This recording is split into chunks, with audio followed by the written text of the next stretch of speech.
11 ತಿಂಗಳು ಮಾಡಿ ಈಗ ಮಾಡಿ ಮುಗಿಸಿದ್ವಿ. 11 ತಿಂಗಳಲ್ಲಿ ಮುಗಿಸಿದ್ವಿ. ತುಂಬಾ ಕಷ್ಟಪಟ್ವಿ. ಆದ್ರೆ ನಮ್ ಕಷ್ಟಕ್ಕೆ ದೇವ್ರು ಅಮ್ಮವ್ರ ಆಶೀರ್ವಾದ. ಅದಕ್ಕೆ ನನ್ನ ತಾಯಿಯವ್ರು ನೆನ್ಸ್ಕೊಂಡಾಗ ತುಂಬಾನೇ ಬೇಜಾರಾಗುತ್ತೆ. ಒಳ್ಳೆ ಮಾತು ಹೇಳೋರು, ಒಳ್ಳೇದಕ್ಕೆ ಪ್ರೋತ್ಸಾಹ ಕೊಡೋರು. ಯಾಕೆ ತುಂಬಾ ನೋವಾಗತ್ತೆ ನೋಡಿ. ಅವರು ನಾನು ಹೇಗೆ ಹೇಳ್ಬೇಕು ಅಂತ ನನಗೆ ಗೊತ್ತಾಗಲ್ಲ. ಯಾರು ಕೆಟ್ಟವರು ಅಲ್ಲ. ವಿನೋದ್ ಇಲ್ಲ, ನೀವು ಸಾಮಾಜಿಕ ಸೇವೆ ಎಲ್ಲ ಮಾಡಿದೀರಾ, ಕಲಾವಿದರನ್ನ ನೀವು ಮರಿಬಾರ್ದು. ಲೀಲಾವತಿ ಮಗನಾಗಿ ನೀವು ಮರಿಬಾರ್ದು. ನಿಮ್ಮಮ್ಮ ಅವ್ರ ರಂಗಭೂಮಿಯಿಂದ ಭಾರಿ ಕಡಿಮೆ ಸಂಭಾವನೆಯಲ್ಲಿ ಜೀವನ ಮಾಡ್ಕೊಂಡ್ ಬಂದವರು. ಆ ಕಾಲದ ಕಲಾವಿದರಿಂದ ಹಿಡಿದು ಇವತ್ತಿನ ಈ ಒಂದು 70-80 ದಶಕದ ಕಲಾವಿದರು ಕೂಡ ಕೆಲವರಿಗೆ ಚೆನ್ನಾಗಿದೆ, ಕೆಲವೊಬ್ಬರಿಗೆ ತುಂಬಾನೇ ಕಷ್ಟ ಇದೆ ಕರ್ನಾಟಕದಲ್ಲಿ. ಬಟ್ ನಾನು ಕಷ್ಟದ ಬಗ್ಗೆ ನಾನು ವಿವರಣೆ ಮಾಡ್ತಾ ಇಲ್ಲ. ಆದ್ರೆ ನಮ್ಮಿಂದ ಏನ್ ಸ್ಪಂದಿಸಕ್ ಸಾಧ್ಯ ಆಗುತ್ತೆ, ತಿಂಗಳಿಗಿಷ್ಟು ಅನ್ನುವಂಥದ್ದನ್ನು ನಾವು ಭಾವಿಸ್ಕೊಂಡು ಕೆಲವು ಕಲಾವಿದರು, ಇನ್ನು ಕೆಲವು ಅದಕ್ಕೆ ಕಿರಿ ಕಲಾವಿದರು, ಸಹ ಕಲಾವಿದರು, ಆಮೇಲೆ ಈ ಪ್ರಿಂಟ್ ಹೊತ್ತವರು, ಆಮೇಲೆ ನಿಮ್ಗೆ ಆಪರೇಟರ್ಗಳು, ಆಮೇಲೆ ಮೀಡಿಯೇಟರ್ಸ್, ಸಿನಿಮಾನ ಮಾರಿಸ್ಕೊಡಕ್ಕೆ ಬ್ಯಾಂಗ್ಳೂರ್, ಕೋಲಾರ, ತುಮಕೂರು ಅಂತ ಈ ತರ ಹೋಗೋದು. ಅವರೆಲ್ಲರೂ ಈಗ ಏನಾಗಿದೆ, ಅದು ಹೋಗ್ಬಿಡ್ತು ನಿಮ್ಗೆ ಡಿಜಿಟಲ್ ಯುಗ ಬಂದು. ಈಗ ಅವ್ರಿಗೆ ಏನಾದ್ರೆ 1500, 1000, 2000 ಮಟ್ಟಕ್ಕೆ ಬ್ಯಾಲೆನ್ಸ್ ಮಾಡ್ಕೊಂಡು ತಿಂಗಳಿಗೆ ಹೆಚ್ಚು ಕಡಿಮೆ 1 ಲಕ್ಷ ರೂಪಾಯಿ ಆಗುತ್ತೆ ಕೆಲಸ. ಇದನ್ನು ಕಟ್ಟೋದಕ್ಕೆ ಎಷ್ಟು ದಿನ ಇಲ್ಲ ಎಷ್ಟು ತಿಂಗಳು? 11 ತಿಂಗಳು ಮಾಡಿ ಈಗ ಮಾಡಿ ಮುಗಿಸಿದ್ವಿ. 11 ತಿಂಗಳಲ್ಲಿ ಮುಗಿಸಿದ್ವಿ. ತುಂಬಾ ಕಷ್ಟಪಟ್ವಿ. ಆದ್ರೆ ನಮ್ ಕಷ್ಟಕ್ಕೆ ದೇವ್ರು ಅಮ್ಮವ್ರ ಆಶೀರ್ವಾದ ಕೊಟ್ಟು ಪ್ರತಿಫಲ ಇದು ನಿಜವಾಗ್ಲೂ ಅಂತ ಕಾಣಿಸ್ತದೆ. ಎಲ್ಲಿ ಅನ್ನದಾಸೋಹ ಒಂದು ಭಗವಂತ ನಡೆಸ್ಬಿಟ್ಟ ಅಂದ್ರೆ, ವರ್ಷಾನ್ಗಟ್ಲೆ ಅದು ನಡೀತು ಅಂದ್ರೆ ನಮ್ಗಿಂತ ಭಾಗ್ಯವಂತರು ಯಾರಿಲ್ಲ ಅಂತ ನಾನೇ ಭಾವಿಸ್ತಾ ಇದ್ದೀನಿ. ಯಾಕಂದ್ರೆ ನಾವು ಹಸಿವು ಮುಕ್ತ ಮಾಡಕ್ಕಾಗಲ್ಲ. ಯಾಕಂದ್ರೆ ಪ್ರಪಂಚದಲ್ಲಿ ನೋಡಿ, ಹಸಿವು ಕೂಡ ಆ ಹೊತ್ತಿಗೆ ಮತ್ತೆ ಇನ್ನೊಂದು ಹೊತ್ತಿಗೆ ಮಾತ್ರ ಹಸಿವು ಬರೋದು. ಮಧ್ಯದಲ್ಲಿ ನೀವು ಎಷ್ಟು ಕೊಟ್ಟರು ಸೇರೋದಿಲ್ಲ. ತುಂಬಾ ಒಂದು ಅದರಲ್ಲಿ ಐತಿಹ್ಯ ಇದೆ. ನಾಳೆ ಊಟ ಇವತ್ತು ನಾವು ಮಾಡಕ್ಕಾಗಲ್ಲ. ನಾಳೆಗೂ ಕೊಡುವಂತ ಶಕ್ತಿ ಕೊಡಪ್ಪ ಭಗವಂತ, ಹೊತ್ತಿಗೆ ಕೊಡುವಂತ ಏನಾದ್ರೂ ನಮ್ಗೆ ಶಕ್ತಿ ಕೊಡಪ್ಪ ಅಂತ 2 ಕೈ ಮುಗಿದು ಕೇಳ್ಕೊತಾ ಇದ್ದೀನಿ ದೇವ್ರ ಹತ್ರ. ನಮ್ ದೇಶ ಅನ್ನ ಕೊಟ್ಟು ಕೆಟ್ಟಿಲ್ಲ, ಅನ್ನ ಕೊಟ್ಟು ಯಾರು ಯಾವತ್ತೂ ಕೆಟ್ಟಿಲ್ಲ. ಹಾಗಾಗಿ ನಮ್ಮ ಕೊರೋನಾ ನಂತರ ಇದು ಪರಿಸ್ಥಿತಿ ಏನಾಗೋಯ್ತು, ಇದು ತುಂಬಾ ಒಂಥರ ಬಿಗಡಾಯಿಸ್ತಾ ಹೋಗ್ತಾ ಇದೆ. ಆಮೇಲೆ ಬೆಲೆ ಏರಿಕೆ ತಡೆಯಕ್ಕಾಗ್ತಾ ಇಲ್ಲ.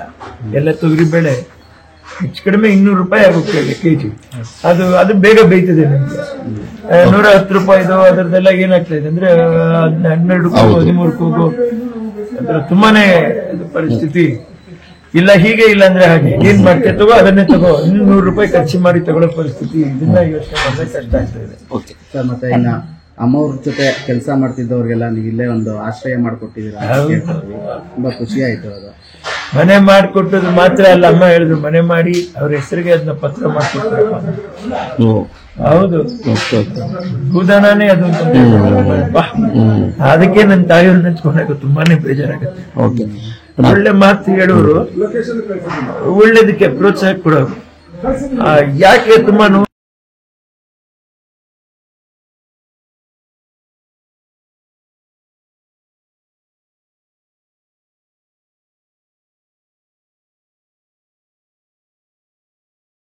ಕಾಲೇ ಸರಿ ಇಲ್ಲ ಅಂತ ಕಾಲ್ ಕತ್ತರಿಸ್ಕೊಳಕ ಸತ್ಯ. ಜಾರಿ ಬಿದ್ದೆಲ್ಲ ಕೈ ಉಂಡ್ಬಿಟ್ರಿ, ಅಯ್ಯಯ್ಯೋ ಈ ಕೈಯೂ ಸರಿ ಇಲ್ಲ, ಇದನ್ನ ಮಾಡಕ್ಕಾಗಲ್ಲ. ಅದಕ್ಕೆ ನಾವು ಔಷಧಿ ಮಾಡ್ಕೋತೀವಿ.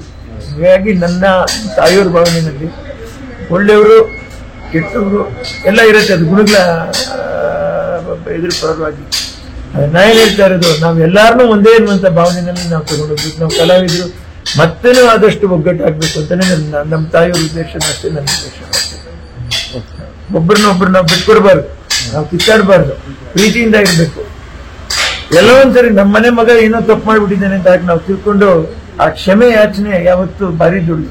ಕ್ಷಮೆಯಲ್ಲಿ ನಾವು ಭೂಮಿಗಿಂತ ಹೆಚ್ಚಾಗಿರ್ಬೇಕು. ಆ ಭೂಮಿ ಮೇಲೆ ಏನೇನೆಲ್ಲ ಮಾಡ್ತೀವಿ ನಾವು, ಒದಿತೀವಿ, ಮತ್ತೊಂದು ಮಾಡ್ತೀವಿ.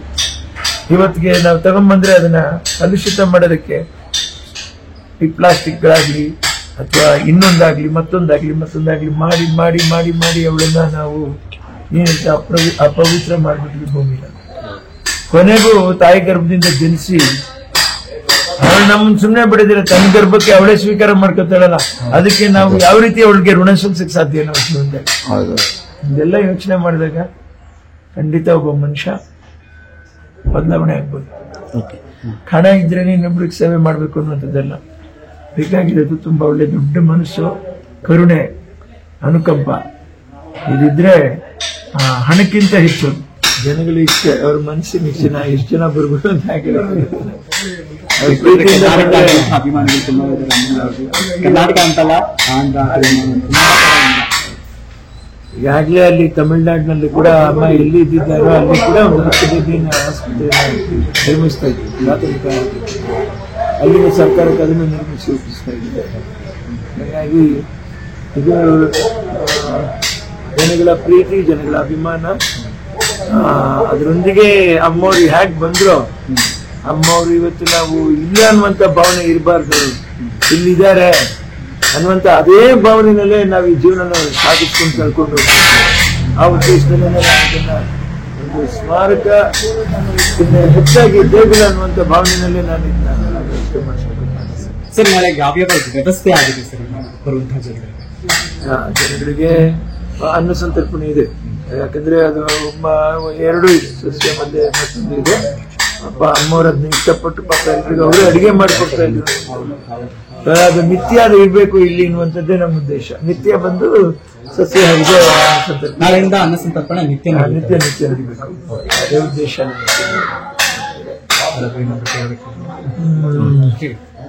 ಸರ್, ನಿತ್ಯ ಅಂತಂದ್ರೆ ಈಗ ವರ್ಷಗಟ್ಟಲೆ ಮಾಡ್ಲೇಬೇಕು.